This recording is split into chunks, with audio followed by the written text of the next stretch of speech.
Hey there, algebra friends. Shinner's back here, ready to walk you through 10.2.2. How can I solve it? Fraction busters. So this week we are learning a powerful new method to help solve complicated equations. Rewriting the equation first to create a simpler equivalent equation. I'm fostering a dog that's trying to get in here. So if you hear little scratch marks, that's what that is. Okay, so really our goal here is we are changing the equation to make it easier to solve. So all of our solving strategies, we're still going to be using those. We're just going to add in one step in the beginning to make our lives a little easier. All right, and that might be making big numbers smaller, or it might be making smaller icky decimals go away. All right, before we get started, let me know what room in your house is your place where you do your algebra work. So do you like to do it in your room or maybe in the kitchen?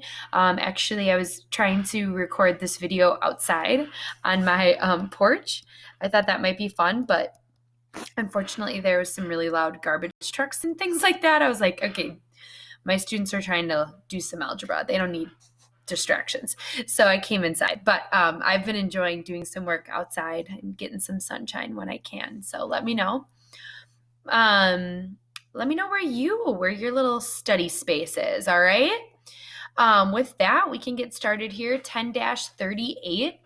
We are going to solve the equations below by first changing each equation to a simpler equivalent equation.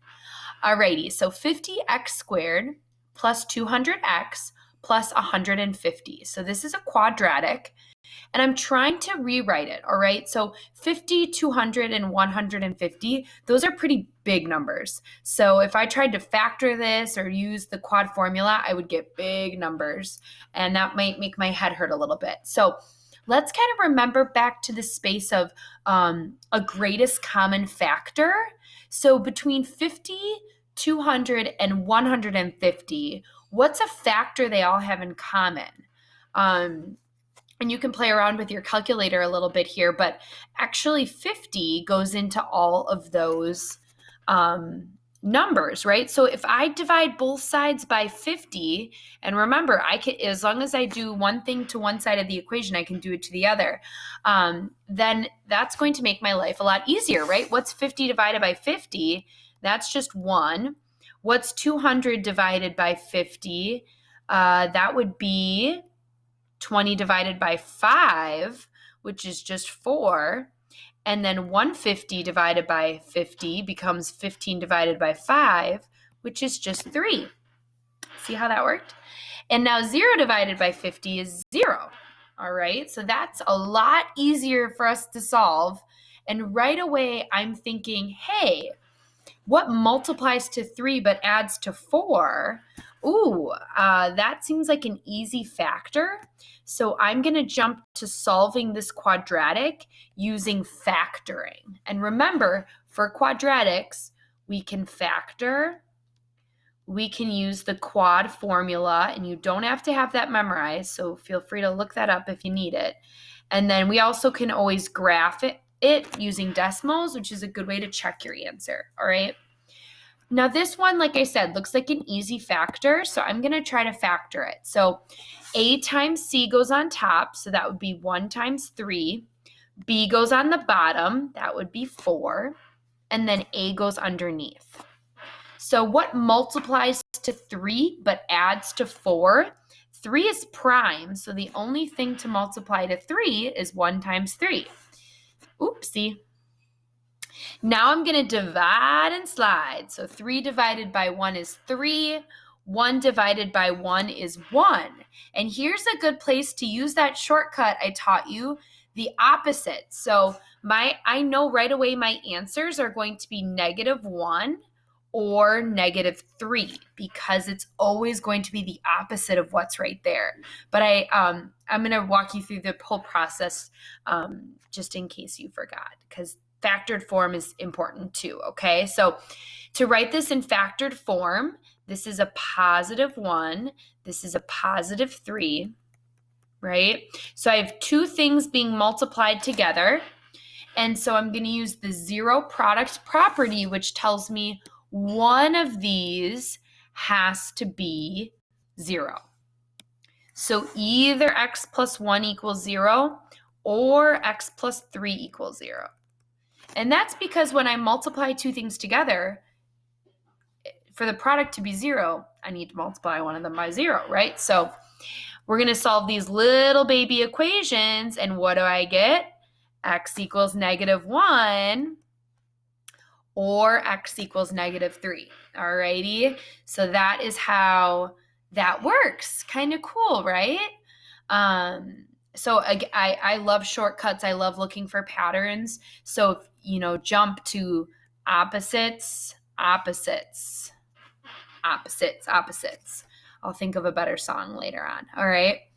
So that is a really, really great example of how dividing both sides by a number got us way easier numbers to work with. Okay. Let's try letter B here. This is going to be a fraction buster. So that just means, can I get rid of all these fractions? Because I know my students, and I know many of you do not like fractions. So just think, every term is being divided by 3, correct? I see all of those have a denominator of 3. What's the opposite of dividing by 3? Multiplying by 3. So I'm really multiplying everything by 3/1, right? 3 divided by 1 is 3. And you'll see what's going to happen here is multiplying by 3 and dividing by 3, all of these 3's cancel out. And I'm just left with 1, right? And anything divided by 1 is just itself. So those 3's canceled out, and I get 1 plus x equals 10. Whoa! That went from very complicated to very simple, okay? Because each thing was being divided by 3, well, then I just do, the opposite of that, right? To get rid of that denominator. And now solve this for x. I would just subtract 1 from each side, and I get x equals 9. Very nice. Very simple, right? Let's try letter C. So this is, we see a lot of decimals here. So anytime you see 0.5, you can think that's the same thing as 1/2. So what's the opposite of 1/2 is multiplying by 2. So I want to multiply every term by 2, right? So if I do it to one side, I've got to do it to the other. So we're going to be multiplying everything by 2 to get rid of that 0.5, because I want to do the opposite of it to get rid of it. So if you don't remember these from 2 days ago, you can use a calculator. So 2 times 1.5, $1.50 plus $1.50 is 3. So 3m minus 2 times 0.5, that's just going to be 2 times 1/2, which is going to cancel out to 1. 2 times 3.5, 3.5 plus 3.5 is 7. And then 2 times m is just 2m, right? So this became much easier to solve. And so I'm going to solve this. I'm going to first add 1 to both sides. 3m equals 8 plus 2m.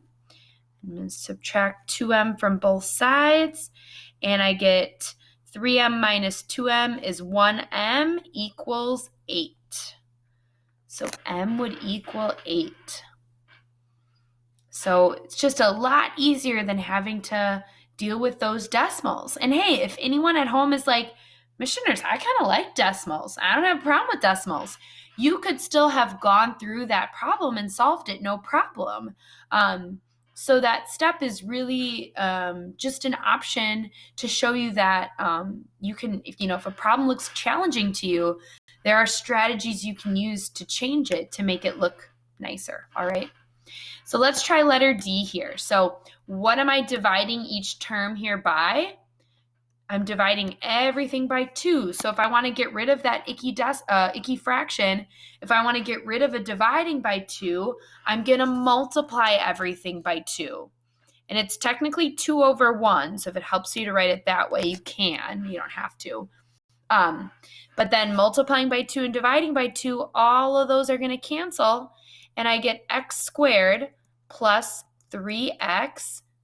That's a minus. Minus 10 equals 0 times 2 is not 2, it's 0. Just making sure you're paying attention, right? That would be 0. So that is how that one would work. This one, what do you say? Let's try to do a factor. I feel like we're kind of on a roll with factoring here.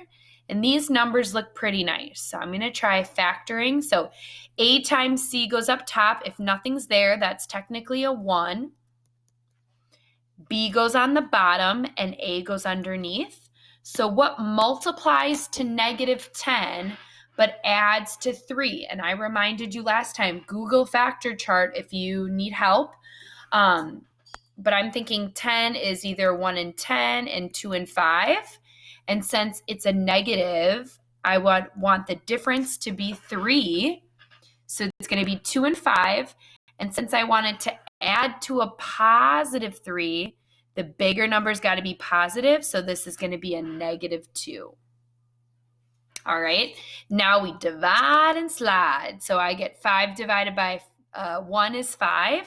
Negative 2 divided by 1 is a negative 2. So we can jump right away here, folks. It is always just going to be the opposite of those numbers. So x is equal positive 2 or x is going to equal a negative 5. But let's write it out factored to get that practice here. So x minus 2, x plus 5 equals 0. 0 product property tells me one of those has got to be 0, right? Only way to get a product of 0, and it's always just going to end up being the opposite, right? And it makes sense because we're solving these equations, and in order to solve them, I've got to do the opposite of what that value is. So because it's a negative 2, I've got to add it to the other side, all right? And because this is a positive 5, I've got to subtract it to the other side, and I get x equals negative 5. Good stuff here, guys. Now, I do want to encourage you to be using Desmos as well. So what we can do here is we can type in that quadratic here, x squared, what was it? Plus 3x minus 10. Yeah. And we can type that right in here, and it's going to give us this quadratic, this parabola. And remember, when we're solving for our x-intercepts. Oh, minus 10. Sorry, guys. And sure enough, I get 2 and I get negative 5 for my x-intercepts. That's what we're solving for. Always keep that in the back of your noggin. Like, what am I doing this algebra for? We're solving for the x-intercepts. So 2 and negative 5, 2 and negative 5. So great way to check your answer here. So really today, we're really just reviewing those solving techniques for quadratics, but we're just asking ourselves, can I multiply or divide by a number to make solving easier? That's just all we're doing. And remember, when I multiply or divide, I've got to do the same thing to both sides. So can I do that to both sides and make my life easier when I'm solving? And again, if you're someone who likes fractions, likes decimals, then heck yeah, you don't necessarily have to do this every time, right? But it's just a good tool to have in your toolbox for solving. All right, folks, start the homework, review, preview, try every problem, and let me know if you have any questions. All right, bye guys.